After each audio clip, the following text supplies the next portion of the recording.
इसलिए माननीय अध्यक्षा जी, आपने जो ये बातें कही, ये इस बात का द्योतक है। हमारे एक कहावत है कि भैंस अपने रंग को तो देखती नहीं है, उसका रंग कैसा है, लेकिन छाते को देखकर बड़ी उछल उछल कर भागती है भैंस जी। ये हाल है इन घमंडिया गठबंधन वालों का।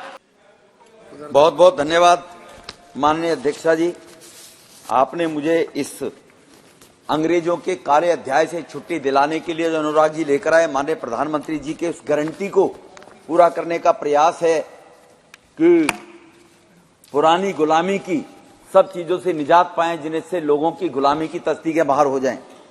Press and registration of periodicals bill एक महत्वपूर्ण और लोकतांत्रिक विचारों के समावेशी और समय की मांग के अनुसार बहुत ही अच्छा कानून है। अध्यक्षा जी, सभापति जी, मैं सरकार को इस बात के लिए और देशवासियों को बधाई देना चाहता हूं। माननीय सभापति जी, इससे पहले रिपेलिंग एंड अमेंडिंग बिल 2023 को पारित किया गया था, जिसमें 76 पुराने ऐसे गैर जरूरी कानूनों को जो गैर जरूरी थे उनको निष्ठ किया गया था। मैं यह सदन में माननीय प्रधानमंत्री जी का पुनः इस बात के लिए आभार व्यक्त करना चाहता हूं कि जिन कानूनों के लिए लोगों को दर दर की ठोकरें खानी पड़ती थी, बेवजह के कानून की आड़ लेकर ब्यूरोक्रेट्स उनकी बात नहीं सुनते थे, ऐसे 1562 जो कानूनों से छुट्टी मिली, आज एक 63वां अनुराग जी लेकर आए। परंतु ये प्रेस की आजादी को लेकर और लोकतंत्र की हत्या हो रही है, इस बात को लेकर कुछ लोग बड़ी नौटंकी यहां पर कर रहे हैं काफी लंबे समय से। उनके पास कोई सब्जेक्ट और है नहीं, लेकिन माननीय प्रधानमंत्री मोदी साहब ने कहा जो हम कहेंगे उस गारंटी को पूरा करेंगे। अभी इम्तियाज जलील जी, माननीय प्रधानमंत्री यही तो कहते हैं, चर्चा करिए, सुझाव दीजिए, और वो इस बात का भेदभाव नहीं करते।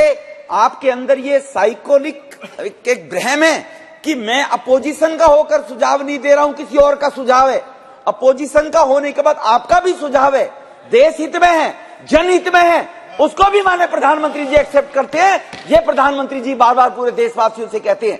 मन की बात के कार्यक्रम का मजाक उड़ाने वाले लोग, वो मन की बात देश के करोड़ों लोगों के मन की बात होती है, जिनको कभी सुना ही नहीं गया, देखा ही नहीं गया, उनकी प्रतिभा दब कर रह गई, वो अपने मन की बात माननीय प्रधानमंत्री के पास भेजते हैं और वो उस मन की बात के कार्यक्रम के माध्यम से और लोगों को प्रेरणा देने का काम करते हैं। जहां तक प्रेस की आजादी की बात है, इस बिल के माध्यम से भी और बिलों के माध्यम से भी जो अनेकों प्रकार की बातें राजकुमार जी बोलते रहते थे, मैं दोहराना चाहता हूं उनके नाना जी का इतिहास 1951 का, नेहरू जी के बारे में, जब सरकार के बारे में वो कानून लेकर आए इस बात को लेकर कि प्रेस ऑब्जेक्शनेबल मैटर एक्ट पास वो कराना चाहते थे 1951 में नेहरू साहब, वो पास तो नहीं करा पाए, लेकिन पास नहीं करा पाए तो उसके बाद मजरू सुल्तानपुरी जी ने एक पोएट लिखी, केवल उनकी सरकार को क्रिटिसाइज करते हुए मजरू सुल्तानपुरी जी ने एक पोएट लिखी उनके बारे में, और उसके लिखने के मात्र से क्रिटिसाइज करने से 1 साल तक मजरू सुल्तानपुरी जी को जेल में नेहरू जी ने डलवा दिया था। ये क्या आजादी और लोकतंत्र की आजादी थी? ये पूछना चाहता हूं मैं देशवासियों से। राहुल बाबा ये भी एक बार बता कर देखे। आज मैं दूसरी तरफ आना चाहता हूं, यही इस सदन का अपमान कर रहे कल्याण बनर्जी माने सदस्य ही सदन के, किस प्रकार से मिमिक्री कर रहे हैं। एक सरेआम पार्लियामेंट के हॉल में, उसमें बाहर प्रांगण में मिमिक्री कर रहे हैं, और राजकुमार जी वीडियो फिल्म बना रहे हैं। वो माननीय उपराष्ट्रपति किसी ओबीसी समाज के बेटे का अपमान नहीं है, इस अंबेडकर जी के बने हुए संविधान उस पीठ का अपमान है जिस पर बैठकर वो सदन को चला रहे हैं। उनका अपमान करने की कोशिश कर रहे हैं, उनको कोई छेड़ भी नहीं रहा, उनसे कुछ बोल भी नहीं रहा। इससे बड़ी आजादी क्या होगी? मैं पूछना चाहता हूं उन राजकुमार जी से कि ऑर्गेनाइजर एक मैगजीन चला करती थी, वो मैगजीन ने केवल पार्टीशन में कुछ गलतियां हुई हैं, कुछ चूक हुई है, ये छपवाना चाहती थी ऑर्गेनाइजर मैगजीन, अंग्रेजी की मैगजीन, वो आरएसएस के माध्यम से चलाई जाती है। जब वो छप रही थी तो ईस्ट पंजाब सेफ्टी एक्ट बनाकर उस मैगजीन को आदेश दिए, हमारी अप्रूवल लिए बगैर एक भी शब्द इस ऑर्गेनाइजर मैगजीन में नहीं छपेगा। ये आदेश नेहरू जी ने उस जमाने में किए थे। इसी प्रकार से क्रॉस रोड मैगजीन 53-54 का मामला है, सरकार ने उस पर बैन लगा दिया। क्रॉस रोड मैगजीन का जो एडिटर है वो कोर्ट चला गया, कोर्ट ने उनके हित में आदेश पारित कर दिया, और वो कोर्ट के आदेश के पारित करने के बाद साहबानों जैसा मामला है, करने के बाद नेहरू जी ने संसद में उसके खिलाफ कानून बनाया लाकर कि उस मैगजीन के ऊपर रोक जारी रहनी चाहिए, इस प्रकार की हरकतें नहीं होनी चाहिए। इसी प्रकार से एडी गौरवाला टाइम्स ऑफ इंडिया के अंदर वो एक पत्रकार थे, उन्होंने वहां पर सिविल सर्वेंट भी थे, वो उन्होंने विवेक नाम का एक कॉलम साप्ताहिक लिखा करते थे टाइम्स ऑफ इंडिया के अंदर।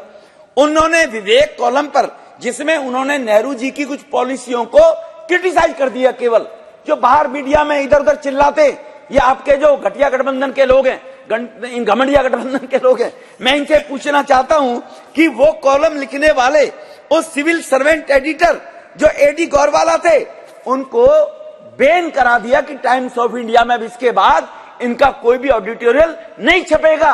ये कांग्रेस के जमाने हुआ है।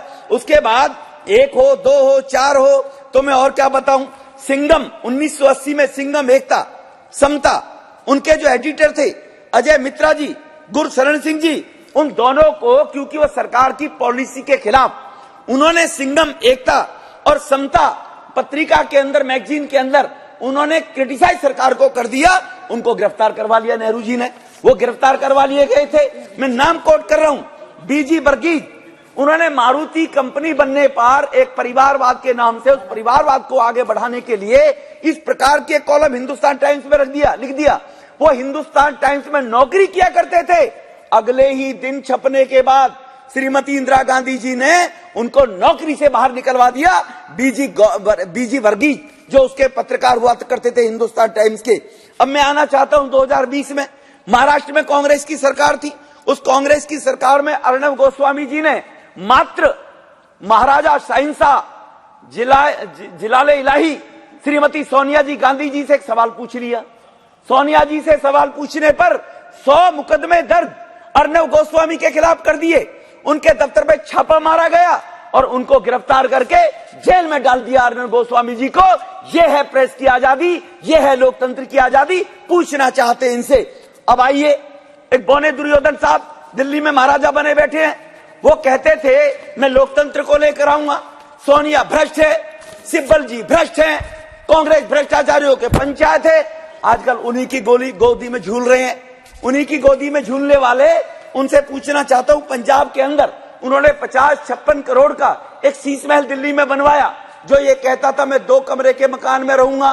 क्या जरूरत है शीला दीक्षित भ्रष्टाचार को 27 ईस्वी में रहने के लिए? क्यों नहीं मुख्यमंत्री 2 कमरे के मकान में रहते? उन्होंने अपने लिए 50 करोड़ का Sheesh Mahal during the Covid time, दुनिया कोविड से जूझ रही थी अध्यक्षा जी, और उनके शीश महल का काम चल रहा था। उनके एक सवाल पूछ लिया और उस पत्रकार को इन्होंने पंजाब में SC ST एक्ट मुकदमे में बंद करवाकर और जेल में लड़की को भिजवा दिया। जब वो हाई कोर्ट में गए तो हाई कोर्ट ने FIR को पेश किया और उनकी जमानत ली।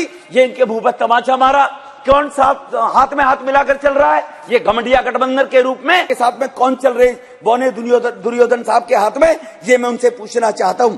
इसी प्रकार से उस किशोर जो पत्रकार थी भावना किशोरी जी, तो आज मैं पूछना चाहता हूं, अभी ईडी ने ईमानदारी में सारा खाते, सारे पार्टी के अकाउंट हम ऑनलाइन डालेंगे, ईडी ने पूछताछ के लिए नोटिस भेज दिया उनको, घमंडिया गठबंधन के बौने दुर्योधन साहब को। पंजाब चले गए और ईडी का नोटिस वापस कर दिया। मैं ईडी का नोटिस नहीं लेता। ये क्या बाबा भीमराव अंबेडकर के कानून की बराबरी हो रही है? अध्यक्षा जी, देश ने 134 करोड़ लोगों ने माननीय प्रधानमंत्री जी को इसीलिए आशीर्वाद दिया था कि बड़े बड़े मगरमच्छ देश को लूट रहे हैं, लालू जैसे लोग ऐशो आराम लूट रहे हैं, उत्तर प्रदेश से लेकर और बिहार तक माफिया लोग किस प्रकार से लोगों को हरासमेंट करके, मर्डर करके संपत्तियों पर कब्जे करते थे, उनके खिलाफ कार्रवाई नहीं होती थी, बड़े बड़े अफसरों के साथ मिलकर देश को लूट रहे थे। इनके खिलाफ कार्रवाई होनी चाहिए जो खुद देश के मालिक बनकर देश को लूट रहे हैं। और वो लोग आज ईडी को, मेरा आपके माध्यम से यह भी निवेदन है, ऐसे लोगों को बख्शना नहीं चाहिए, चाहे कोई भी हो। प्रधानमंत्री जी ने कहा है कोई भी होगा भ्रष्टाचारी, गरीब के पैसे को कोई भी खाएगा भ्रष्टाचार में, वो किसी भी विचारधारा सोच का होगा, किसी को नहीं बख्शा जाएगा। छोटे मोटे लोगों के खिलाफ तो एक्शन होता है, गरीबों के खिलाफ, मजदूरों के खिलाफ, लेकिन बड़े बड़े लोगों के खिलाफ एक्शन अगर होता है तो कहते ईडी का दुरुपयोग किया जा रहा है। इसलिए माननीय अध्यक्षा जी, आपने जो ये बातें कही, ये इस बात का द्योतक है। हमारे कहावत है कि भैंस अपने रंग को तो देखती नहीं है, उसका रंग कैसा है, लेकिन छाते को देखकर बड़ी उछल उछल कर भागती है भैंस जी। ये हाल है इन घमंडिया गठबंधन वालों का, अपने बैकग्राउंड में जाते नहीं है, तुम्हारा बैकग्राउंड क्या है। और मोदी जी सरकार पर यहाँ पर आक्षेप लगाने की ये लोग बात कर रहे हैं, तानाशाही की बात कर रहे हैं। तानाशाही को कंपेयर इससे और उससे करके हम लोगों को करना चाहिए। इस बिल के अंदर जो इसमें कोई भी आदमी आसानी जो इसको पढ़ सकता है, इसके लिए जो नौजवान हैं जिनके अंदर प्रतिभा है, जो अपनी प्रतिभा को लेकर लोकतांत्रिक पद्धति से अच्छे विचार लिख सकते हैं, देश के भविष्य बनाने के लिए, नौजवानों के भविष्य उज्जवल बनाने के लिए ऑनलाइन वो अपना रजिस्ट्रेशन कराकर आसानी से अपने लेख लिखकर एक कानूनी तरीके से लिख सकते हैं। अनुराग जी के मंत्रालय के माध्यम से वो मदद भी मांग सकते हैं। इसलिए इस बिल के अंदर जो 2-2, 3-3 साल तक लोग चक्कर काटते थे, मुझसे पहले कई लोगों ने बोला है, अब उनको चक्कर काटने नहीं पड़ेंगे। अपनी पत्रिका निकालना चाहते हैं, अपना छोटा मोटा न्यूज़पेपर निकालना चाहते हैं, तो उसको वो असली जामा पहना सकते हैं। मेरा एक निवेदन है माननीय मंत्री अनुराग जी से, इस बिल को लेकर 2-3 सुझाव हैं अध्यक्षा जी। पहला सुझाव तो ये है कि जो जर्नलिस्ट हैं, अच्छे जर्नलिस्ट हैं, वो कहीं ना कहीं बड़े बड़े मीडिया घरानों के उनको गुलाम बनाने की अगर कोशिश करते हैं, तो उनका कहीं ना कहीं को हेल्थ इंश्योरेंस की व्यवस्था ऐसे जर्नलिस्टों की होनी चाहिए, उनकी सीनियरिटी के अनुसार जो पैमाना सरकार बनाए, और उनके हेल्थ इंश्योरेंस और उनके लाइफ इंश्योरेंस की व्यवस्था भी सरकार को करनी चाहिए। ऐसे पत्रकार जो बेबाकी के साथ में राष्ट्रीय के हित को ध्यान में रखते हुए काम करते हैं। इसके साथ साथ हर क्षेत्र के अंदर, हर वर्ग के अंदर, हर प्रकार के लोग होते हैं। अभी और भी 3-4 माननीय सदस्यों ने चिंता व्यक्त की है, कुछ गंदे किस्म के लोग भी हर व्यवसाय के अंदर होते हैं।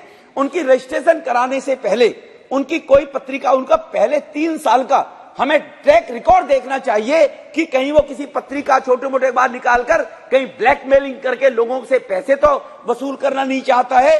तो ऐसे लोगों का पिछले 3 साल का, 2.5 साल का, 2 साल का ट्रैक रिकॉर्ड देखने के बाद ही उनकी सीनियरिटी के अनुसार उनका रजिस्ट्रेशन करना चाहिए और उनके परमिशन मिलनी चाहिए कि वो इस प्रकार के ट्रैक रिकॉर्ड के अनुसार निकालने के लिए एंटाइटल है नहीं है। इस एक अच्छे बिल के ऊपर जो देश में प्रेस की आजादी को लेकर और आने वाले देश के भविष्य नौजवानों की उनके विचारों को व्यक्त करने के लिए, देश में दूर दूर आम जन तक पहुंचाने के लिए जो उनको छूट की आजादी मिली है, कुछ चंद लोगों के हाथों में मीडिया और ये पत्रकारिता न रहे, आम देश के व्यक्ति को उसको उपभोग करने का अधिकार हो।